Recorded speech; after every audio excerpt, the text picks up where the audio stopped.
I, Rachna Sharma, Company Secretary of CL Educate Limited, welcome you all to the 28th Annual General Meeting of your company. I thank you all for joining us here today at this virtual meeting. The Ministry of Corporate Affairs has permitted companies to hold their AGMs through video conferencing or other audiovisual means and to send their annual reports and the notice convening the AGM to the shareholders electronically. In view of this, the 28th Annual General Meeting of your company is being conducted through video conferencing. The same has been facilitated by KFin Technologies Limited. The soft copy of the annual report has been sent to all the shareholders holding shares in dematerialized mode or physical mode whose email addresses are registered with the company or with the company's registrar and transfer agent or with their respective depository participants. As per Section 103 of the Companies Act 2013, the quorum for the meeting is available. The register of directors, key managerial personnel, and their shareholding, the register of contracts and arrangements in which directors are interested, and the certificate obtained from the secretarial auditors of the company confirming that the current ESOP scheme of the company has been implemented in accordance with the SEBI Share-Based Employee Benefits and Sweat Equity Regulations 2021. And such other documents as have been mentioned in the notice convening this meeting are available for inspection by the members electronically. Since the meeting is being held electronically, the proxy related procedures have been dispensed with, which is in line with the regulatory requirements. I now request Mr. Satyanarayanan Ramakrishnan, the chairman of your company, to kindly initiate the proceedings of this AGM. Chairman, sir, over to you, please.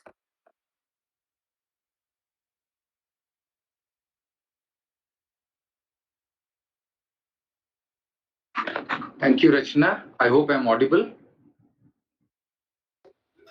Yes, sir. Sir. All right. Thank you, Rachna, once again. Good morning, ladies and gentlemen. I am Satyanarayanan Ramakrishnan, Chairman of SAIL Educate Limited. I welcome you all to the 28th Annual General Meeting of your company. First of all, I thank you all for joining the meeting by taking time out. The company has taken requisite steps to ensure that the AGM through video conferencing is a seamless experience for all the stakeholders, and all efforts have been made by the company to enable that the members can participate and vote on each item of business. As a requisite, quorum is present for the annual general meeting. I call the meeting to order, and I take the pleasure of introducing the directors, the auditors, and senior executives of the company who are attending this meeting through video conference from their respective locations. First of all, Gautam Puri, Vice Chairman and Managing Director. I'll allow for a second for the spotlight to be moved to the person. That's Gautam Puri, Vice Chairman, Managing Director. Next is Nikhil Mahajan, Executive Director, overseeing finance and the Group CEO of the enterprise business. Nikhil joins us from the US. Moving to the independent directors, Madhumita Ganguly, Independent Director and member of the Audit Committee. Good morning, Madhu. Girish Shivani, Independent Director, Chairman of the Audit Committee and Stakeholders Relationship Committee. Welcome, Girish. Thank you, Satya. Good morning, everyone. Sanjay Tapadia, Independent Director, Chairman of the Nomination, Remuneration and Compensation Committee. Welcome, Sanjay. Arjun Wadhwa, Chief Financial Officer, and of course, Rachna Sharma, Company Secretary and Compliance Officer. Professor Piyush Sharma, another independent director, and Imran Jafar, non-executive, non-independent director, are not able to attend the meeting today. We also have Neeraj Goel, partner at Walker Chandiok and Co LLP, statutory auditors.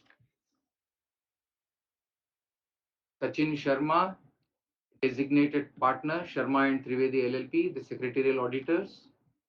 Praveen Kaushik, director, Value Square Advisors Private Limited, internal auditors. And Sunny Chabra, partner at Sunny Chabra and Co., cost accountants and cost auditors. Having done those introductions, I'll now request Ms. Rachna Sharma to take us all through the procedural aspects of the AGM. Over to you, Rachna. Thank you, Chairman Sir, and good morning, dear shareholders. I would like to take you through certain points pertaining to this meeting. The company has appointed KFin Technologies Limited to provide video conferencing and e-voting facility for this meeting. All members who have joined this meeting have been kept on mute mode to avoid any disturbance from background noise and ensure smooth and seamless conduct of this meeting. Once the question answer session starts, the names of the shareholders who have registered themselves as speaker shareholders and have also uploaded or sent their recorded videos will be announced and their recorded messages will be played. The company reserves the right to restrict the number of speakers depending upon the time availability. Once all such registered shareholder speakers who have sent their recorded videos have shared their thoughts, the same shall be responded to by your chairman. The shareholders who could not register themselves as speakers or whose messages could not be taken due to paucity of time may still ask their questions through the Ask a Question facility provided by KFin during the AGM or send request on the company's email ID compliance@cleducate.com. Members who need technical assistance during the AGM can contact KFin at the helpline number given in the notice of the AGM. Voting by show of hands is not permitted at the AGM as e-voting facility has been provided to the shareholders in line with the provisions of the Companies Act 2013, read with the clarifications issued by the Ministry of Corporate Affairs from time to time. Also, since the resolutions have been put to vote electronically, there is no requirement under the Act to propose and second the resolutions.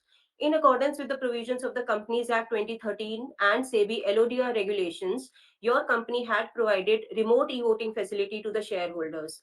Remote e-voting was open for 3 days, which commenced on Saturday, 14th September 2024 at 9 a.m. and concluded on Monday, 16th September 2024 at 5 p.m. The facility for voting has also been made available during the AGM for the members attending the meeting. Kindly note that members who have already cast their votes through remote e-voting and who are otherwise not barred from doing so shall be eligible to vote through the InstaPoll facility provided by KFin. Members who have already cast their votes on the e-voting platform shall not be permitted to cast their votes again, and votes once cast cannot be changed subsequently. The facility to vote is active, and members can avail this facility and cast their votes on the resolutions proposed in the notice. Mr. Sachin Sharma, designated partner of Messrs. Sharma and Trivedi LLP Company Secretaries, has been appointed as the scrutinizer to scrutinize the e-voting process in a fair and transparent manner. The combined results of venue e-voting and remote e-voting, along with the scrutinizer's report, will be communicated to the stock exchanges where the securities of the company are listed and will also be placed on the website of the company and that of KFin within 2 working days of the conclusion of this meeting.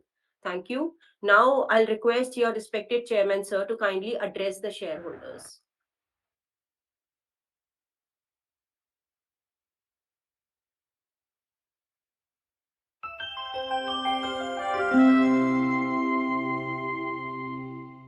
Hi again. Welcome to the 28th annual general meeting once again. And this also is our entry into the 30th year as a company. And it is a matter of immense joy to me that a venture that started off with a question mark saying that does our idea have a place in the real world? That was the journey that started in 94, 95, and we are entering our 30th year. It is appropriate for me to congratulate, extend my best wishes to all of you that your company is clocking a wonderful milestone, which is a very rare event if you look at the history of entrepreneurship. I'm going to cover today my presentation in 3 parts. One, I'll spend a few minutes trying to share my thoughts given the 30th year. We'll try and revise a few things which are very important, which are very valuable to build an organization that lasts long after we are gone. I'll take 5-7 minutes doing that. I'll briefly cover our existing core businesses, EdTech and MarTech, and then I'll cover a little bit about the new member, the new acquisition that we are adding to our portfolio, of which you're already aware of some details. I'll share some more details here, but we're also planning to do a more detailed familiarization presentation to all the shareholders, all the stakeholders at an appropriate stage when we cross a certain milestone of definitive agreement. So let's move forward. You know, I keep saying this all the time. We have barely laid the foundation of something that can be very exciting, very large, and which can last 100 years. So while we are a little bit sizable in size, we have achieved certain milestones in terms of people's, businesses, or getting listed and so on. But the first point that I would like all of us to know is that we have barely laid the foundation of building something that will last very, very long. And when I say that, what are the elements that have gone in or that always goes in? And as an entrepreneur, as an organization builder, or even as somebody who's an investor in other companies, what is it that we look for? What is it that I look for? I would like to share some thoughts about those. The most fundamental is, what is the identity? What are the core values of the company? What is the core purpose for which this entity has been created?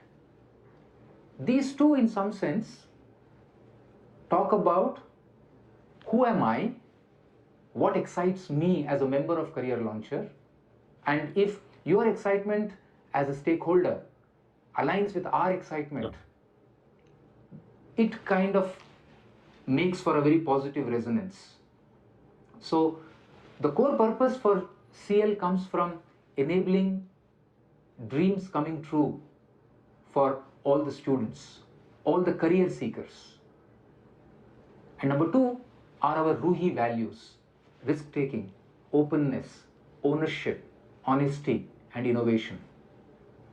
And as we always say, products, technologies, strategies, geographies, they can keep changing, but the core identity, the core ideology is the one that holds on for a long time. Along with this is the discipline of being able to put the fuel into the growth engine, and that fuel comes from fiscal realities, growth and profitability. You have to be profitable for you to convert more of your dreams as a team into reality. Number three, and there is this very interesting saying, people say Peter Drucker said it, some say no, he never said it, but I quite like it, saying that culture eats strategy for breakfast. Strategy is important, but building a culture where these values are shared values: openness, ownership, honesty, transparency, accessibility, innovation, these have to translate into a culture which is extremely enabling of growth, of great people wanting to come and work with us. That's another thing that we have always focused upon. Strategy is important, but something like culture is equally or even more important. How does that help us? The most important, in my view, is that high caliber people wanting to work with us, wanting to associate with us, is something that becomes that much more easier when these basic building blocks are seen to be good. And we have worked a lot on building competency within the team by taking youngsters from colleges, from universities, and also looking for people coming laterally who can bring experiences, perspectives of other industries, and then they come and join because they see excitement with CL's core purpose, CL's values, they love the culture, and so on. Moving forward, There is another very important thing that always comes to my mind, and that is very relevant when I look at our future, though it has always been relevant right from inception, that we are not just the time tellers, but can we take the mantle of the clockmaker? There's a big difference between the two. And as India steps into the Amrit Kal and India gets to increase her stature globally, my conviction is that Indian education, Indian technology, and Indian people, all of these make for a very potent combination for India to become the go-to nation for solving a whole lot of global problems. We can become a very important part of being able to enable other countries to solve some of these problems to do with higher education, to do with education technology, to be able to do with marketing technologies which Keystone brings in, and so on. So I look at we being an important part of policy making, forward looking strategic things that the country would do. Can we track them and can we be at the cutting edge of those initiatives as we go and grow ourselves over the next decade or so? I'm moving forward and then taking the maybe next 5-10 minutes to look at the two businesses, education technology and marketing technologies. If I look at our core edtech business, I want to just focus on three specific points. Number one, while there are going to be a whole lot of tactical blockings, challenges, this market shrinking a little bit here, that market facing a little bit of a turbulence because that policy has changed, while that's going to be true, whatever sub area that you will take, and if you visualize it for the next 10 years or 20 years, given the Indian demographics, given that culturally we are a society that values education, given that there is always going to be a huge demand supply gap between the most aspired institutions or courses and the number of seekers, given that Indian higher education is getting reformed and transformed even as we speak, because the NEP 2020 has gotten now into implementation mode, our belief, our conviction, and the data reinforces this every quarter with newer developments, is that there is a long secular demand for anything to do with quality education, higher education, performance in education, and so on. And that's what Career Launcher looks at. Study in India is a very big initiative. Top global universities coming to India, UGC is executing it on a mission mode. 25 of them will be in India by this time next year, 25 global universities.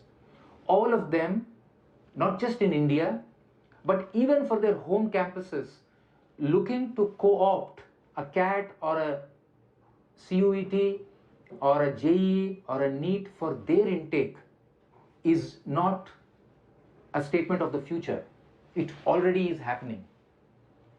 And the third important part is the mix of technology and people will always remain what I call as the SaaS and the VAS, where Career Launcher platform is available, and then whether it is the faculty or the consultant or a counselor is giving the value added services which is premium on top of it, these two will coexist and will be valuable in this business, because this business is not about content, it's not about platform, it is not about center, it is about delivering student outcomes. And when you have these two, and if you are known for delivering student outcomes, that builds the virtuous cycle for you to keep growing your business. And when we do that, we come to the third important growth element for us, which is geographical expansion. We've been speaking about it, we are continuously at it. At times it is slower than what we would want, but it is happening with high quality people who are coming as local entrepreneurs. And we're also looking at this to grow outside of India.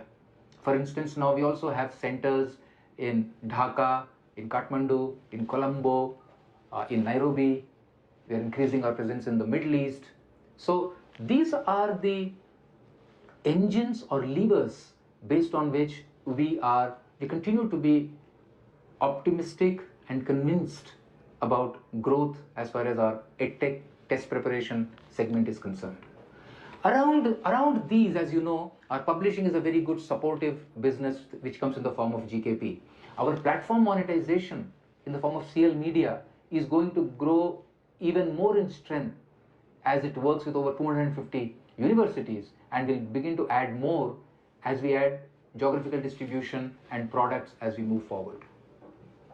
Let me move to Keystone Marketing Technology. The summary of it, as far as Keystone is concerned, is that last year, for example, we have executed events in over 9 countries with our anchoring bases in India, in Singapore, in Indonesia, and also we have begun to do that in the US. Events, which is becoming a very important technology-led business, we've executed over 1,000 days of events in the last financial year, which means every single day there are about 2.5, 3 events happening in some place or the other, and these events are all of significant size. The third thing which we have been curating for the last 3 years now, post-COVID, is the entire practice of virtual platform and immersive commerce or meta commerce. When we are looking at the geographical spread of Keystone, this year, Keystone would have almost 33% of its revenues coming from international geographies. This would have been in small single digits 4 or 5 years ago.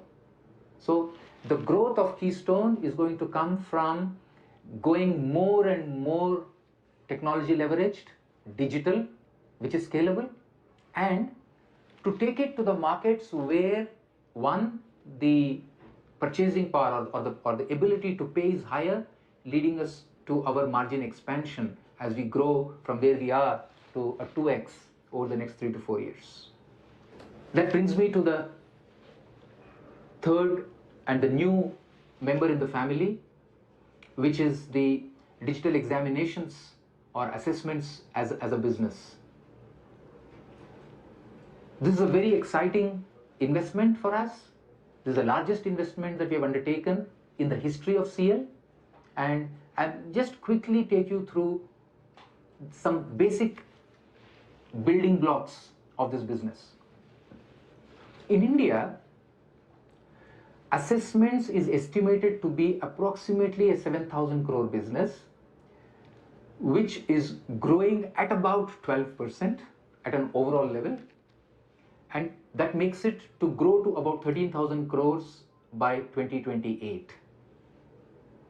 Within that, the digital assessments comprises approximately 2/3 of this and growing at about 16%, whereas traditional paper and pen is about 1/3 and growing at about 8 or 9%. So that makes the overall segment growing at about 12%, but digital is growing at 16%.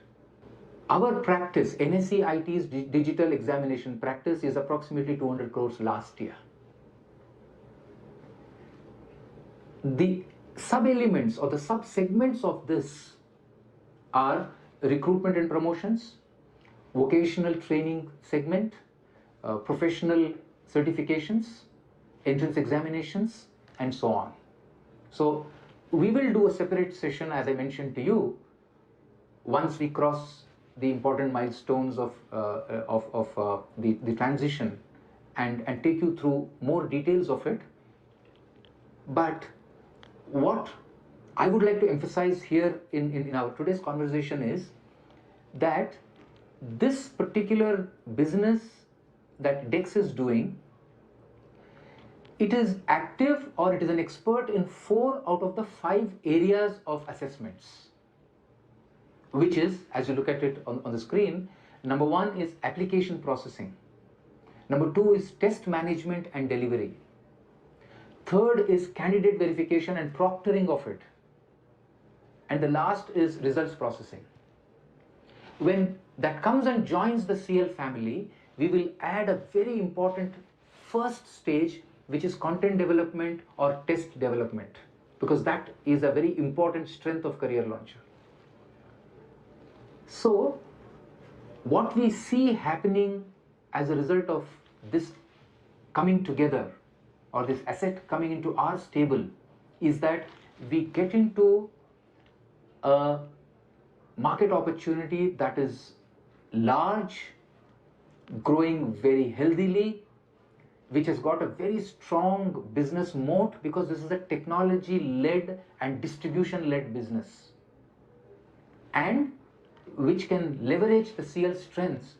When that kicks in, we are likely to grow faster, and we are likely to also make it more profitable. Before I sign off, just a few metrics about DEX, as we call it, Digital Examination Division of NSEIT. From a relative market share perspective, we are the second largest player with about 20% market share. There are only 2 companies, arguably, who have been able to scale this beyond 25-30 crores of business size. That's a very, very creditable achievement, and to accelerate here on, we have all the basic building blocks, including team, technology, distribution, credibility, all of that. Last year, as you can look at it, we did about 11 million assessments. DEX has a capacity to do 100,000 candidates simultaneously, which gives a daily capacity of about 500,000 students or exam takers. DEX has 229 dedicated assessment centers and another 3,000 centers because of their partnerships with universities and educational institutions. So these 3,229 assessment centers is what contribute to their daily capacity of 500,000 assessments. A lifetime assessment score of 50 million, average client stay with us of almost 6 years with an 18 years of track record. So while this still is giving you only a little bit of a sketchy details about it, I hope it does give you a very clear picture about this being a tremendously strategic addition where cross leveragings are possible, even while allowing the NSEIT DEX team to actually go into diverse areas of assessments and even go geographically very, very ambitious as a possibility, including international business over the next 2 to 4 years. So in short, my belief is, and I'm speaking on behalf of the entire CL team, is that while we have completed a phase 1 of our journey of 29 years and stepping into 30 years, we are adding some exciting chapters to our journey.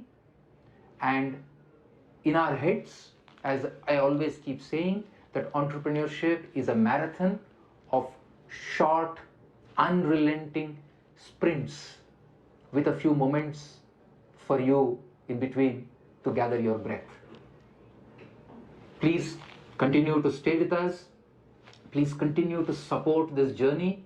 And whenever I speak as a CL entrepreneur, to me that always comes as the number 2 most important thing that I'm doing.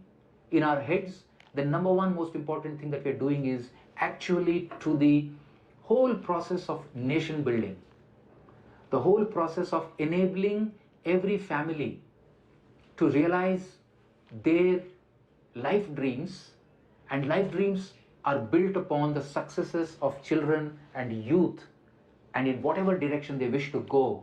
If CL or any member of the CL bouquet or CL family touches them, that gives us the greatest satisfaction. And we will continue to be at it for the next 30 years. looking for excitement, speed, allegiance to our core values at all times, and but be most inspired by only one thing: do we last long and impact society, and do it in a financially sustainable manner at all times. Thank you very much. I'm extending the gratitude on behalf of all the CL family members to you for joining us today as we embark on the 30th year of our journey. Thank you very much.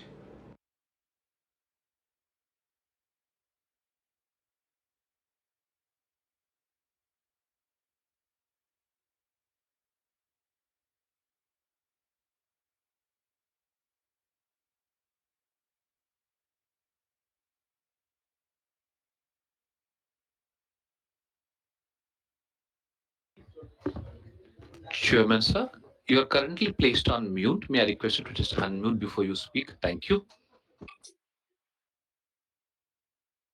Yeah. Uh, Thank you very much, Rachna. May I now request you to take up the formal proceeds of the meeting? Thank you. Thank you, sir. So, the notice of the 28th Annual General Meeting and the explanatory statement pursuant to Section 102 of Companies Act 2013, along with the copies of the audited standalone financial statements and audited consolidated financial statements for the financial year ended 31st March 2024, together with the auditors and board's reports, have been sent by email to all those shareholders whose email addresses are registered with the company or with KFin Technologies Limited or their respective depository participants within the statutory timelines. These documents have also been made available on the website of the company, websites of the stock exchanges, and on the website of KFin for the ready reference of the members. With the permission of the chairman, sir, and the shareholders, I now take up the agenda items contained in the notice of the 28th AGM. Kindly be informed that the shareholders interested in any particular resolution shall not vote on such resolutions. There are 8 agenda items in total, of which 3 are items of ordinary business and 5 are items of special business. The 3 items of ordinary business set out in the AGM notice are adoption of audited financial statements for the financial year ended March 31, 2024, to appoint a director in place of Mr. Satyanarayanan Ramakrishnan, Chairman and Executive Director of the company, who retires by rotation at this annual general meeting and being eligible has offered himself for reappointment. To appoint a director in place of Mr. Imran Jafar, non-executive, non-independent director of the company, who retires by rotation at this AGM and being eligible has offered himself for reappointment. The 5 items of special business set out in the AGM notice are ratification of remuneration payable to Messrs. Sunny Chabra and Company, cost auditor for the financial year 2024-25. Grant approval to the request received from Mr. Sujit Bhattacharya, one of the promoter shareholders of the company, and his relatives seeking reclassification from promoter group category to public category. Approve the reappointment of Mr. Sanjay Tapriya as a non-executive independent director on the board of the company for a second term of 5 consecutive years. Grant approval to increase the borrowing powers of the board under Section 180, subsection 1, clause C of the Companies Act 2013. Authorize and empower the board to create mortgage or charge on the company's assets, properties, etc. under Section 180, subsection 1, clause A of the Companies Act 2013. So these are all on the agenda and notice AGM. The objectives and implications of the resolutions proposed to be passed at the AGM are already set out in the notice to the AGM and explanatory statement, and for the sake of brevity are not being repeated. The statutory auditor's report on the standalone financial statements for the financial year ended 31st March 2024 contains one observation. The same forms a part of the annual report which has already been circulated to the members in advance. I shall read out the observation made by the auditor along with the management's response thereon. The observation is, in our opinion, and according to the information and explanations given to us, the company has not complied with the provisions of Section 186 of the Act, where an interest-free loan has been given to a subsidiary company, Icegate Educational Institute Private Limited, with balance as on March 31, 2024, being rupees 57.45 lakhs. Hence, the rate of interest is lower than the rate prescribed under the section. Management's response to this is the subsidiary company is still in the process of recovering from COVID. The company has pivoted its business model as well to ensure a faster recovery. While the company has successfully repaid rupees 42 lakhs in the previous year and is expected to completely repay the loan by quarter 1 of financial year 2026, the management believes that burdening the subsidiary with interest will be prejudicial to the subsidiary company looking to make a turnaround. That is all with respect to the statutory auditor's observations. The secretarial auditor's report for the financial year ended March 31, 2024 does not contain any qualification, observation, comment, or any adverse remark. Hence, I take the same as read. I now request our respected chairman, sir, to kindly open the floor for the question and answer session. Requesting the Thank, moderator to facilitate this session, please. thank you, Rachna. We have received the names of the shareholders who have registered themselves as speakers and have sent their questions or shared their thoughts by way of recorded videos. I would request the moderator to play the videos received from the shareholders one by one, please. Thank you. Thank you, sir. Our first speaker is Ms. Geeta Ratori. नमस्ते sir, मेरा नाम गीता है और मैं उत्तराखंड से हूँ. First of all, I would like to congratulate and express my gratitude to the entire senior leadership team at Career Launcher. We've been seeing all over in the news the results Career Launcher students have achieved across various examinations. Being a shareholder of the company, my query to you is that where do we see Career Launcher in next 5 to 10 years? What is the growth plan of the company? If you can please help me with this. Thank you. Thank you, Ms. Geeta. We will move on to the next speaker. Before that, may I read out a notice that we have received from the Ask a Question tab. This is from one Miss Namrata Mahajan from Bangalore. The question that she has placed is there any acquisition planned? What is the outlay? Secondly, on the first acquisition, what is the amount that will accrue to PAT? This, this is a question, Chairman Sir, from Ms. Namrata Mahajan through Ask a Question tab. We will move on to our next speaker, Mr. Abhishek Kumar.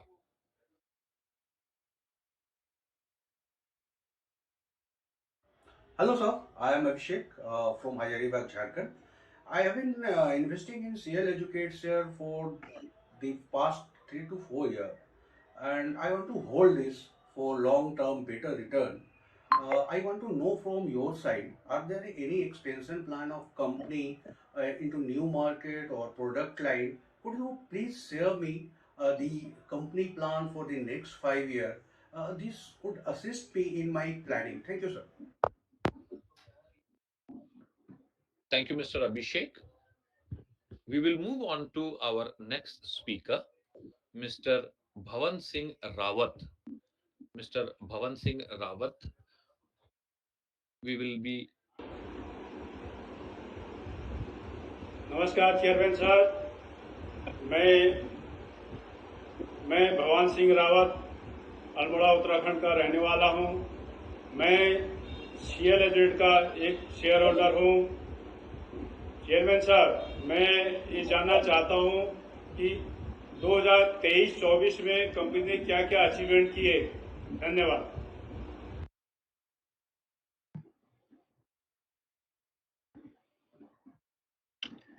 Okay, thank you. So, if it is appropriate, maybe I'll Chairman, sir. respond to this. Chairman, Yeah, sir, am I really audible? sorry. Yes, you're audible. Really sorry to be interrupting you. There is one more question that we have received from the Ask a Question tab. With your permission, I will just read it out, sir. This Sure. question is from Miss. Okay, there's an extension to the question that Miss Namrata Mahajan had initially placed, and then it is Mr. Hemant Hemant Shah from Maharashtra. He's stating, kindly give a brief about DEX team, who is leading the team, and since how many years the team has been associated with NSE IT going forward. Give your thought process about how would be the integration process with CL Educate. Then we have another request from Mr. Jay Bhagwan Gupta, which is rather a reference which says all the best for future businesses. We have also received one more appreciation from Mr. Jay Bhagwan Gupta now from Delhi, who says good performance, keep it up. There is another question that we have received from Yogesh Paras Bhatia. What is the EBITDA margins and PAT margins of the new business that is acquired? These are some of the entries that we have received, sir. Thank you for giving me the opportunity to read it out. Back to you, sir. Okay. Thank you very much. I'll first take the two questions that came to you right now. I think the DEX team is a very seasoned team, including the chief business officer who heads it and the core team being there almost since inception for at least over a decade and so. So the excitement about strategically becoming a part of another listed edtech entity is very positive for us as part of our interactions. And one of the wonderful things about this entire transition or acquisition has been that the continuity of the leadership team, the bandwidth, the experience, etc., is immense, and that's what I think will help it grow at a much rapid pace as we move into the future. The other question that was asked of us was about, is there any other acquisition on the cards? The fact of the matter is that we are at any point in time, as a part of the one of the sub teams that we have in the leadership team, is which keeps exploring, having conversations where inorganic as a theme uh, is an integral part of those growth designs. Having said that, and given that DEX is now becoming part of it, one of the things we will do is to go slow on acquisitions. I don't see any other acquisition happening in a hurry. We will have to focus on making this work, and DEX along with CL.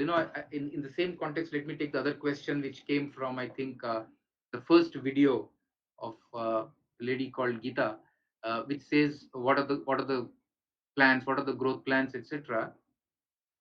See, from the 24 numbers that we closed without DEX, NSEIT DEX, to the integration and the year ending March 26, we will have almost doubled our size in those 24 months, 24 to 26. And my own view, our own internal planning and thinking is that can we double from there in the next 4 years? And that's a lot for us to execute. But if there is any other very valuable asset that comes which strategically further enhances our growth path, we will look at it at the board levels. And I must also take this opportunity to thank all the board members who gave their invaluable time, especially on these strategic matters, and almost bring a great balance of outside in perspective, which is very rich, which is very much seasoned in looking at these opportunities. So we'll play by looking at the ball. The rest of the questions that I saw, I'm assuming that I have already covered in my address, and with those I'll pause as far as the questions are concerned. Please let me know if there's anything that I missed out on in my response. I'll, I'll wait for a second and then move on uh, with the next part of the chapter. Rachna, you could advise me if we can move forward, or the moderator, you could advise me. Yes, sir. I think all the questions are answered. And we can move on now. Thank you, sir. Okay. So if there are any other questions that have remained unanswered, our team led by Rachna will reply to the same suitably by other means of correspondence. I now order voting on all the resolutions of ordinary and special businesses as set out in items 1 and 8 of the notice convening the 28th AGM of the company, and request all members present and entitled to vote to cast their votes electronically by clicking on the voting button visible on your screens. I would also request the scrutinizer, Mr. Sachin Sharma, to submit his combined report within 2 working days of the conclusion of this meeting. Before we depart, I would also like to take this opportunity to thank all the shareholders for their interest and involvement in CL Educate. Thank you very much for sparing your time from the busy schedules and joining us here. I would also like to extend my sincere thank you, gratitude to all the directors, auditors, scrutinizers present here.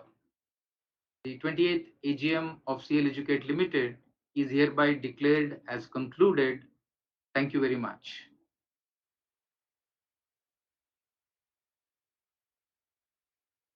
Thank you, sir.